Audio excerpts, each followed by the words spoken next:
گدھے اور گائے کا قصہ۔ ایک روایت ہے کہ چند صحابہ کرام حضرت صلی اللہ علیہ وسلم کے ساتھ بیٹھے تھے کہ دو آدمی جھگڑا کرتے ہوئے آئے۔ ایک نے عرض کیا، یا رسول اللہ صلی اللہ علیہ وسلم، میرا گدھا تھا اور اس کی گائے نے میرے گدھے کو مار ڈالا۔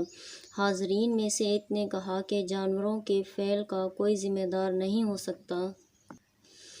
حضرت صلی اللہ علیہ وآلہ وسلم نے حضرت علی رضی اللہ تعالیٰ عنہ سے فرمایا، تم ان کا فیصلہ کرو۔ حضرت علی رضی اللہ تعالیٰ عنہ نے ان سے پوچھا، یہ دونوں جانور بندھے تھے یا کھلے، یا ان میں سے ایک کھلا تھا اور ایک بندھا ہوا؟ جواب ملا کہ گدھا بندھا تھا اور گائے کھلی، اور گائے کا مالک گائے کے ساتھ تھا۔ حضرت علی رضی اللہ تعالیٰ عنہ نے فرمایا، گائے کا مالک نقصان کا ذمہ دار ہے۔